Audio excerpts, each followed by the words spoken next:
Hey, great morning, everybody. Thank you so much for joining us. Welcome to Set Your Day with Dr. J, where you come to listen to something positive for the first 20 minutes of your day so that you can increase your productivity up to 37% throughout that day.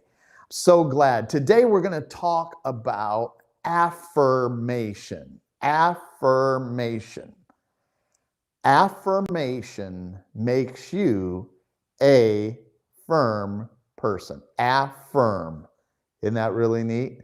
Yeah. So I'm so glad we've been talking this week, right, about our psychology and understanding how we produce great results in our life by controlling our mind, right?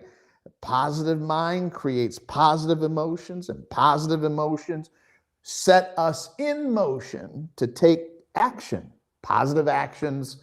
And then as we take positive actions, even in the face of negativity, we will experience great results in our life. We'll experience success. We will achieve things. We will perform at our best throughout the day. And that's what I'm determined to do for you, to coach you every morning at 7 a.m. to set that mindset right and to remind you. There's a whole lot of negativity out there, but you don't have to let the negativity get inside of you. And so that's what this is all about. So today, I want to welcome all of you. Hey, hello. I see all of you posting down below. Please post down below, say hi, say great morning. Okay, that's what we do here. And post the number one thing that you learned today. So let's get going into this. And I was talking about how that when we look at this chart, and we've been talking about this chart, but we look at this dynamic of we have 50,000 thoughts in a day. But then we have to look back and say, well, what are some of our belief systems that we have that create the patterns of our thoughts? Because a lot of the negative patterns were created way back when we were a child, and we absorbed negativity, and it became a natural way of thinking for us. And now into adulthood, how that negative pattern now becomes a way of behavior in our lives, and we get bad results. And what do we do sometimes? We blame.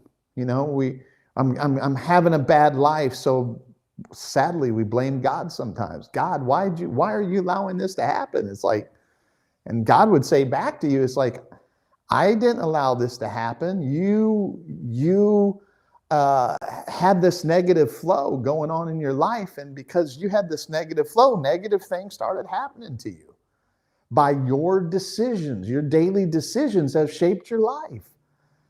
And I wanted a great life for you, but sadly, you're in a fallen world. You're in a fallen world where people don't think like they should.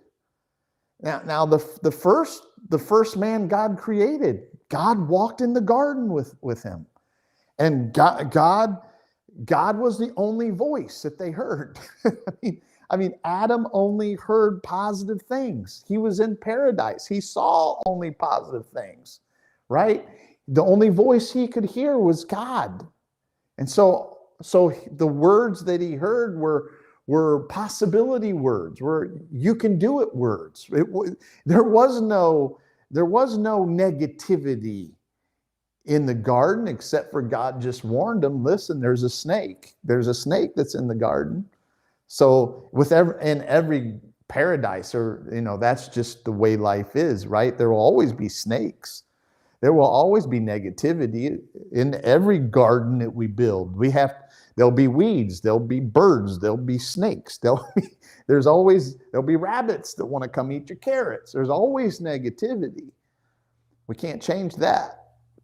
But the first man, he thought positive. He had a positive flow. But then what happened after the fall? Now, right? Mankind, we were created in the image of God, but then after that, We started duplicating ourselves. Man became created in the image of man. Study it out. It's very interesting. That man, we started having, some people call it generational curses. I call it generational modeling.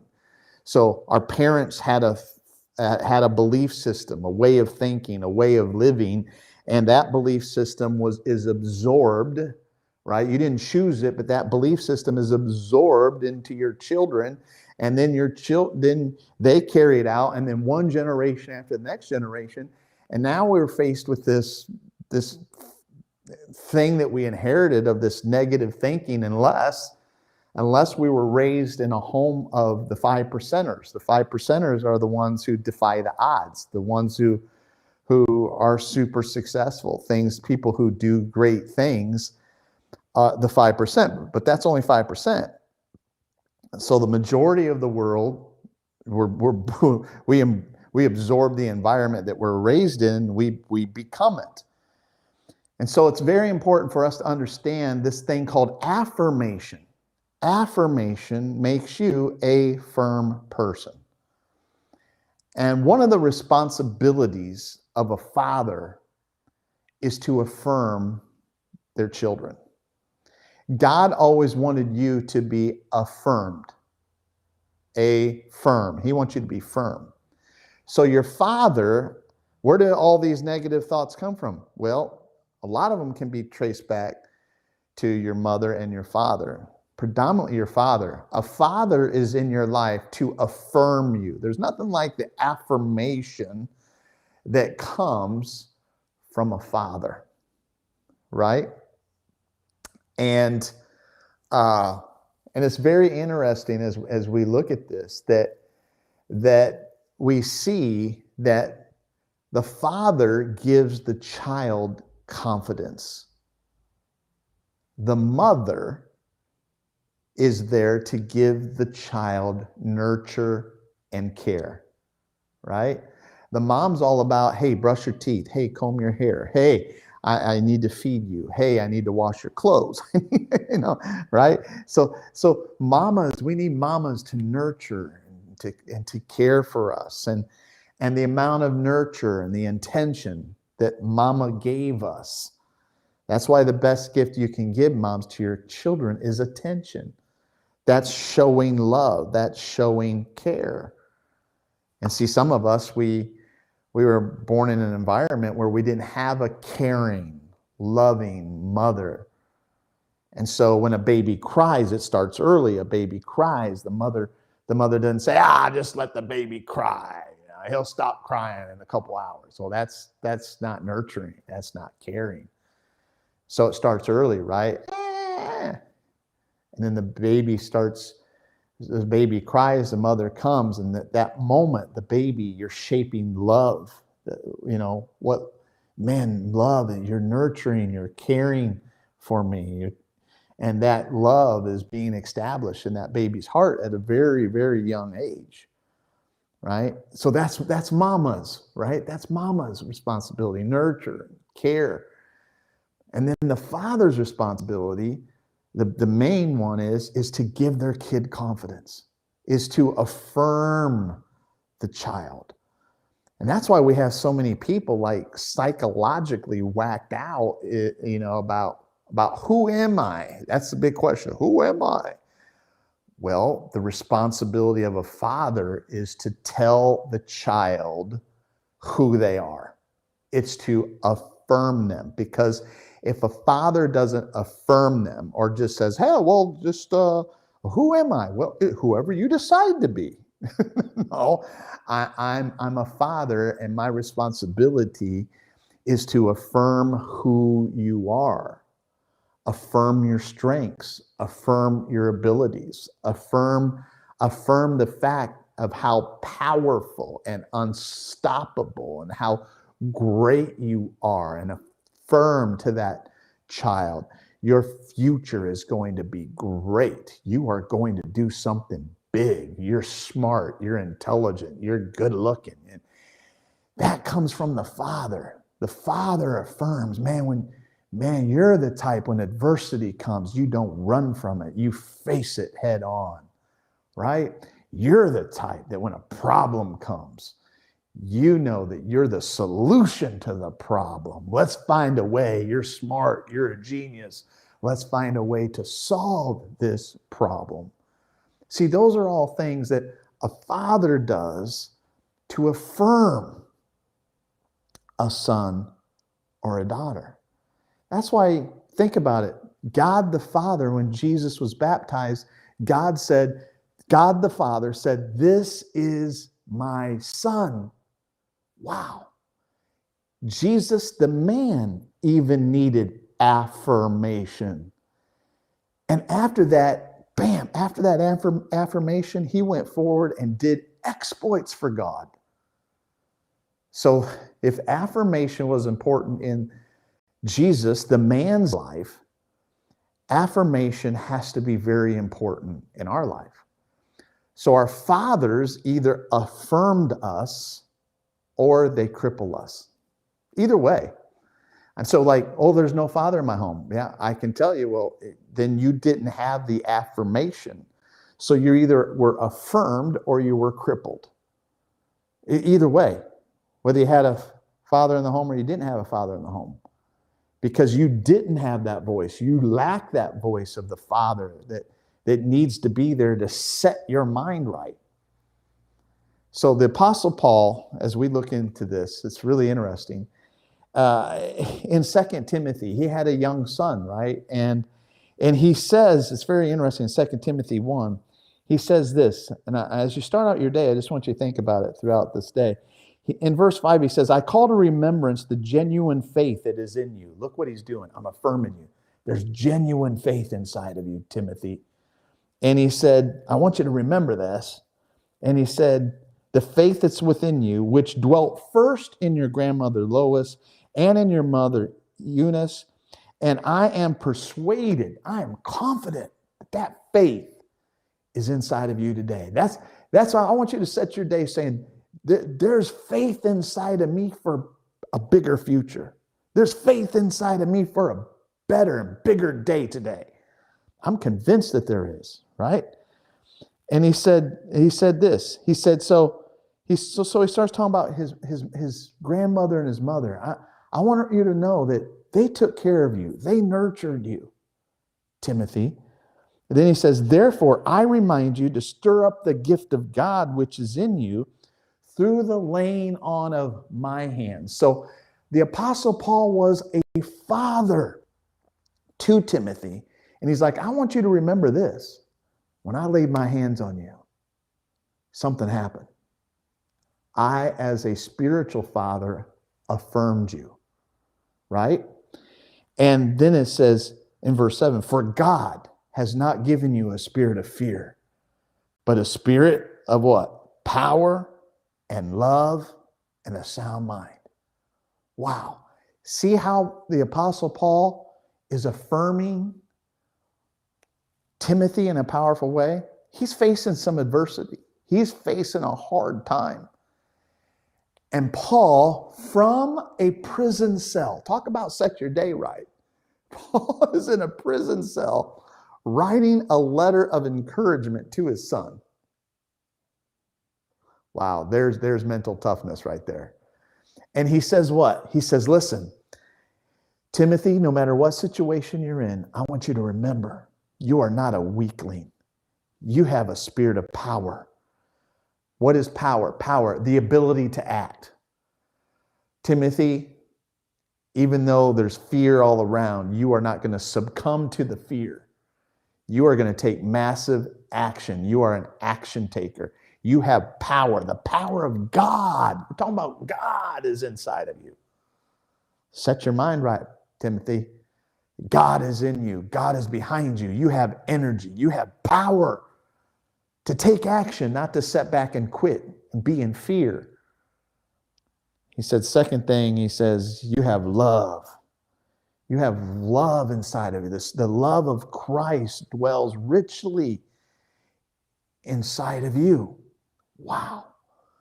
You are a spirit of love. You are walking love.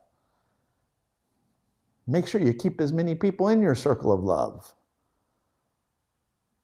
Then the third thing, he says, you got a sound mind. Yeah, you got a sound mind. Wow. Isn't this awesome? And I love this because the Father is giving confidence to the spiritual son. He is affirming him and making him strong. And the interesting thing is, Timothy built one of the biggest churches. Out of all the apostles, Timothy built one of the biggest churches. So this is so cool. And when you begin to get this, I don't know what your life history is, but here's the super cool thing, all right? Many of us didn't have fathers, and we still don't have fathers that really affirm us. Some of us have had fathers that talk bad about us and crippled us. But here's what I want to encourage you with today, right? It doesn't matter, because now you have a new Father, God the Father.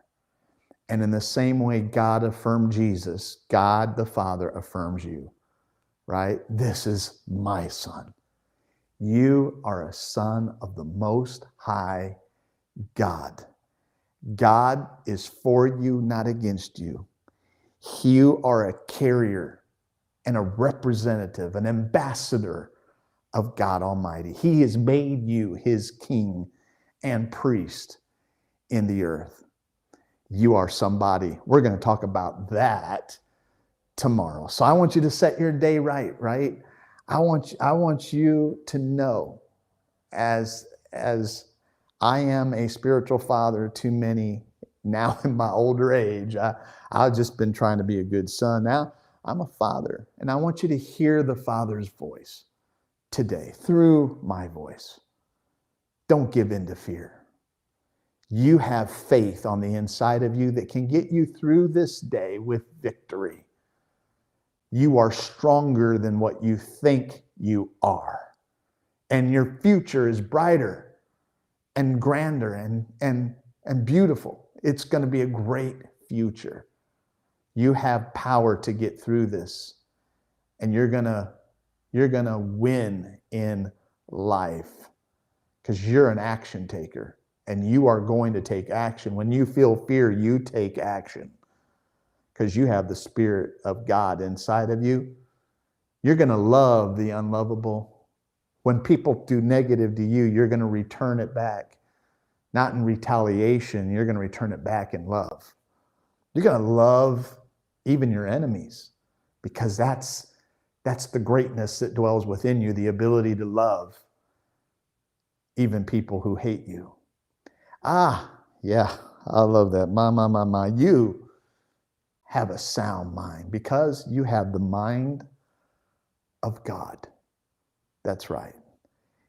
Christ's mind is in you. We have the mind of Christ. So you have a sound mind today. So go throughout your day, and I want you to be affirmed. I want you to know, I am stronger. Come on, I want you to say that. I am stronger than I think I am. And I can handle more. I can handle more. This is nothing. I can even handle more. I believe in you. And so does God. We'll see you tomorrow. Make sure you hit the save button, all right? Come on, not the save button. Save button. Make sure you hit the share button. Hit the share button down below. Comment down below. What did you get out of today? Come on, don't leave. Help us out here. The more you comment, the more you help spread the good news, all right? What did you learn out of today? Post it down below. That's what we do in the morning. Put it down below so it gets down in your subconscious. See, if all you do is listen, it's only in your head. Get it down in your heart. Post something down below right now of what you learned. What was your big takeaway? We'll look forward to seeing you tomorrow at 7 a.m. Create a great day. Something good's going to happen today. I believe it.